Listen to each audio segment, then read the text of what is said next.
Salve, salve aí família, tudo bom com vocês? Sejam bem-vindos aqui para mais um vídeo, certo? E como vocês acompanharam aí, nós assistimos aí a história do Coruja, certo? A origem dele aí, e ele realmente era um cara muito zica aí, velho, né? Apesar de não ter superpoderes aí, mas de Watchmen ele, pelo menos que eu lembre, ele era o único aí que tinha vários apetrechos e tal, o que substituiu o outro, né? Ele tinha vários apetrechos e tal, a fantasia dele era mais zica, e eu curti bastante a história do Coruja aí, e vamos conhecer aqui um pouquinho desse Ozymandias, certo? Vai ser de Watchmen também, canal Nerd All Stars, o link original vai estar aqui na descrição, e se você curtir aí, velho, já deixa o teu like, se inscreve aí no canal para dar essa força a gente aqui, certo? Então, sem mais, vamos saber aí quem é esse Ozymandias. É um nome meio, parece um nome meio religioso, né? Uma parada do tipo assim. Vamos ver aí quem é esse cabra, velho. 1, 2, 3 e play. Ozymandias, é um nome religioso isso, velho. Alan Moore e Dave Gibbons criaram em 1986 a série de quadrinhos Watchmen. E como eu já disse aqui antes, a HQ não tem um protagonista e também não tem um vilão. A HQ tem uma motivação, e aqui a ideia de que todo vilão é o herói da sua própria história é bastante aplicada ao homem mais inteligente do mundo.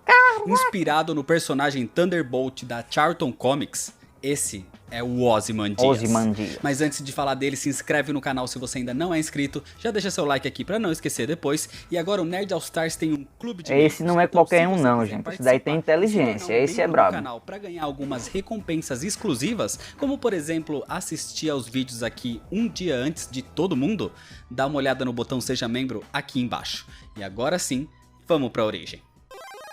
No final de 1938, o nazismo varria a Europa. Ali, Friedrich Wade comandava uma perfumaria de sucesso, mas quando soube que a sua esposa estava grávida, imediatamente partiu com ela para os Estados Unidos. Então, em 1939, nasceu Adrian Alexander Wade. Alexander igual ao ídolo do seu pai, Alexander the Great, ou Alexandre o Grande. Adrian nasceu numa família rica e logo ficou claro que ele não era uma criança comum. O seu intelecto era extremamente elevado. Aos 4 anos de idade, Adrian já tinha lido os 24 volumes de enciclopédias do pai e ainda estava faminto por conhecimento. Caraca, velho, esse daí é brabo, esse é brabo. Na escola, Adrian se destacou tanto que a diretoria do colégio achava que tinha alguma fraude ou alguma coisa do tipo. Então Adrian teve que fingir que não era tão inteligente para poder se manter na média dos outros alunos. Aos 10 anos de idade, ele se isolava das outras crianças e por isso passou a sofrer bullying. Só que em vez de revidar ou de se defender, Adrian dizia que iria lidar com isso no seu devido tempo. O garoto passou a aprender Kung Fu até o dia em que ele finalmente revidou o bullying e quebrou o joelho do garoto que o importunava. Caraca, Adrian teria sido expulso se não fosse pelo pai que subornou o diretor do colégio. E assim, sem mais medo de esconder a sua inteligência, Adrian, com 14 anos, se formou no colégio com louvor e 3 anos depois já estava fazendo cursos de pós-graduação em Harvard, enquanto estudava também sobre a vida do seu ídolo, Alexandre o Grande. Esse não é qualquer um. Foi nesse período que ele recebeu uma notícia. Os seus pais morreram vítima de um acidente agora de ele carro. vai endoidar. Adrian ficou com a herança e poderia ter uma vida de luxo se quisesse. Mas em vez disso, ele só queria entender como Alexandre o Grande, tão jovem, chegou tão perto de unir um povo antigo e primitivo. Como sozinho ele foi tão bem sucedido. Adrian queria ser igual, e a única forma de aprender não era tendo respostas, e sim aprendendo sobre elas. Alexandre da Macedônia, ou Alexandre o Grande, foi fundador de Alexandria. Com 20 anos, uniu grandes territórios desde a Ásia até a África. Com 30, criou um dos maiores impérios do mundo antigo, que ia desde a Grécia até o Egito e ao noroeste da Índia. Alexandre morreu invicto em batalhas e é considerado um dos comandantes militares mais bem-sucedidos da história.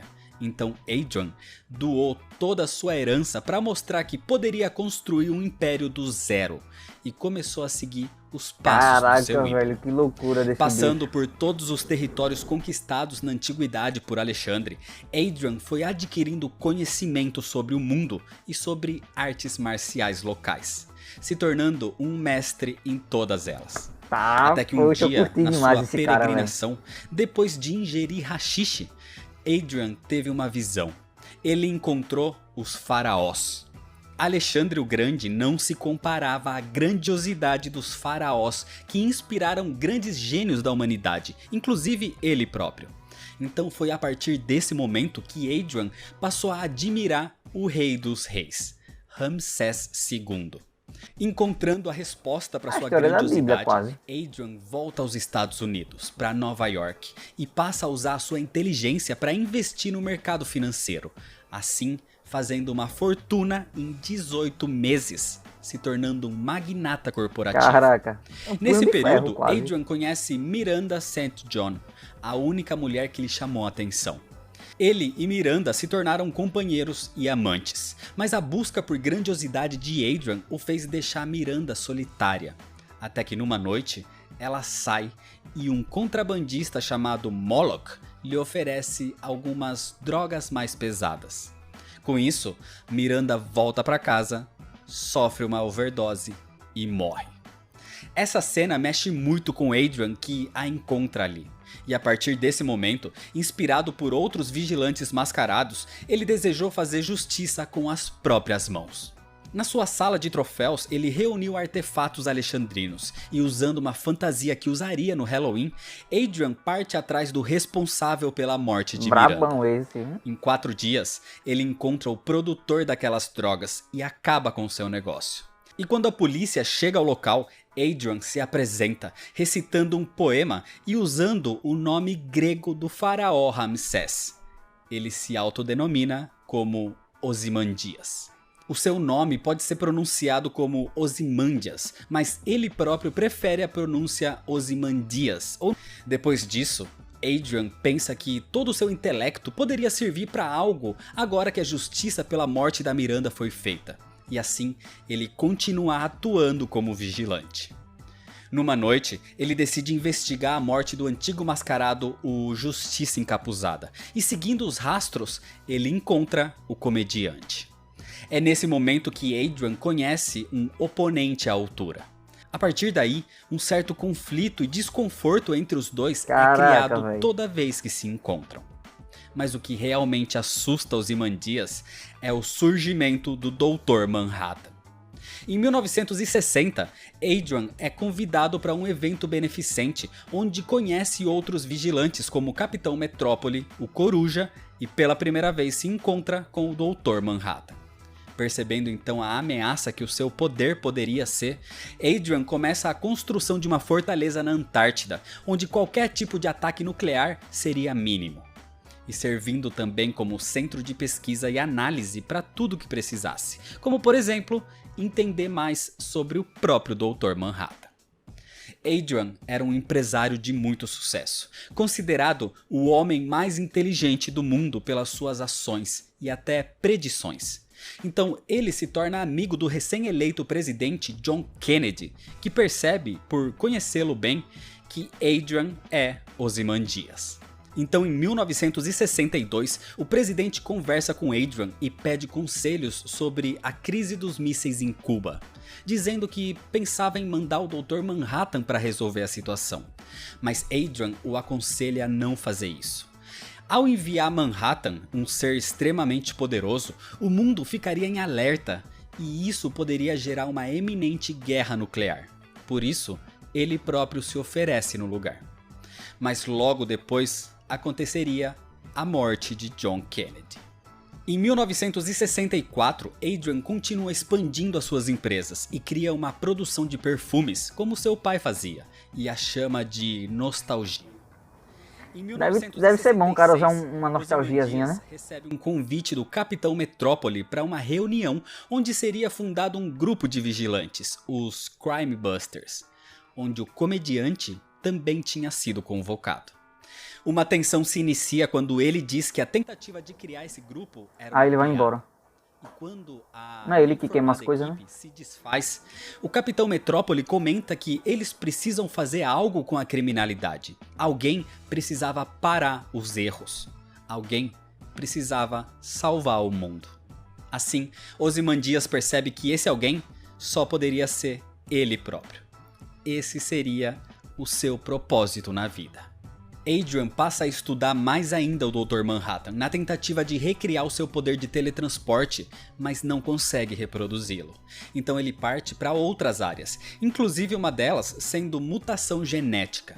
Como teste, ele faz a sua primeira criação, uma Lynx modificada geneticamente que batiza como Bubastis. Esse realmente é e diferentão, ela se velho. torna a sua companhia. Desenrolado. Então chega 1971 e o presidente Richard Nixon faz o que Adrian evitou que John Kennedy fizesse. Ele enviou o Dr. Manhattan para o combate.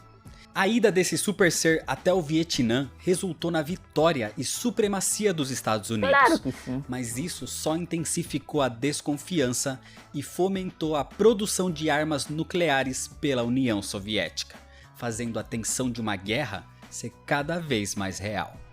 Com isso, em 1975, Adrian revela sua identidade secreta, anunciando ao mundo que é Ozymandias e que estava se aposentando da vida de vigilante. Então, em 1977, quando a Lei Keane proibiu a atuação dos mascarados, Adrian já estava aposentado e comandava suas empresas, inclusive criando action figures dele e dos seus antigos companheiros de combate ao crime. Mas nesse período, ele tinha comprado há algum tempo uma ilha particular e fez tudo o possível para excluir esse lugar dos mapas e registros. E convocou em 1981 os melhores cientistas e artistas. O plano de Adrian era fazer uma criação que ele dizia aos seus contratados que seria usada para realizar a maior ficção científica que o mundo já viu. As pessoas ali achavam que um grandioso filme seria feito. Por anos, essa criação foi sendo aprimorada para quando o relógio do juízo final apontasse a meia-noite e o fim do mundo fosse uma realidade. Mas em 1985, a sua ilha é descoberta pelo comediante. E é a partir daí que se iniciam os eventos de Watchmen. Adrian Veidt é extremamente brilhante e não à toa é chamado de o homem mais inteligente do mundo. É sempre calmo, calculista e racional, e talvez por isso tenha um ar um pouco arrogante às vezes. Ele é um playboyzinho metido, tá ligado? Conhecedor de vários campos como física e engenharia mecânica. Tem o seu corpo elevado ao máximo do potencial humano. Expert em combate corpo a corpo, de raciocínio muito rápido e é extremamente ágil ao ponto de ser capaz de parar balas com as mãos. O filme de Watchmen representou o personagem de forma muito diferente, mostrando ele com um ar vilanesco, e na verdade ele é totalmente o contrário disso nos quadrinhos. A sua fala passa um tom de paz, de serenidade, sempre muito pensativo e contemplativo. Ozymandias pode ser considerado como vilão por alguns, anti-herói talvez, mas também pode ser considerado como herói por outros. Com uma mente racional, sem encontrar uma outra saída, a sua única opção é que os fins justifiquem os meios, fazendo dele um dos personagens mais complexos, emblemáticos e queridos das HQs. Então é isso, se você ainda não é inscrito, se inscreve no canal, deixa seu like nesse vídeo se você gostou e comenta se você já conhecia a origem do Ozymandias. Me segue nas redes sociais, compartilha esse vídeo com seus amigos, muito obrigado, valeu e até mais. Não, primeiro eu não conhecia esse Ozymandias aí, e eu quase que acertei aí, né, porque esse nome Ozymandias lembra muito aí, é nome religioso tal, essa parada, tá ligado? Mas enfim, velho, muito brabo mesmo aí o cara, e como eu falei pra vocês aqui, eu acho que esse daí o Coruja era o mais, né, como se fosse um super-herói assim, pela questão da armadura dele, era mais emblemática, a armadura de coruja mesmo, tá ligado? Uma parada assim, tinha aqueles equipamentos que ele criava, toda a tecnologia de criar óculos noturno e tal. E já esse daqui, velho, é como se fosse um ser mais elevado, tá ligado? Um humano um pouquinho mais acima dos seres humanos e tal, porque ele tentou deixar esse lance de espiritualidade, de mais centrado, como se fosse um monge, essas paradas aí, tá ligado? Ele é um cientista inteligente. Deixa o busão passar aqui que a gente... Inteligente aí, né? Desde os 4 anos de idade, aí, se não me engano, essa era a idade que ele já lia, pô, já tinha lido vários livros aí e tal. Sempre se destacou na escola, ou seja, ele desde que nasceu já estava meio que predestinado aí a ser esse cara que ele é, tá ligado? E realmente, velho, poder brabo da pega aí, por ser só um simples humano, eu acho que ele é o mais diferentão aí desses mascarados aí de Watchmen, tá ligado? O Dr. Manhattan, ele é óbvio que ele é o mais topado assim, porque ele realmente tem poderes, tem magia, tá ligado? É uma parada diferente de ser humano. Já os mascarados aí são humanos, aí eles têm especialidade em combate corpo a corpo, que esse daí treinou Kung Fu e é mestre em todas as outras artes marciais. E a maioria dos outros também, corpo a corpo, lida com armas, lida com equipamentos e tal. São humanos, tá ligado? Mas esse é diferente, ele tem uma inteligência acima das outras e tal. E eu curti bastante, velho, eu curti bastante. Esse cara aí largou toda a fortuna dele pra reconstruir do zero de novo. Zica, velho, gostei do cara, não conhecia a origem dele e foi bom ter conhecido agora, certo? Espero que vocês tenham curtido aí, velho. Muito obrigado, pessoal, por ter recomendado esses vídeos pra mim. Se faltar algum ainda aí dessa série de Watchmen dos mascarados, certo? Comentem aqui pra mim que eu vou estar trazendo pra vocês, certo? Então, muito obrigado, valeu e fui!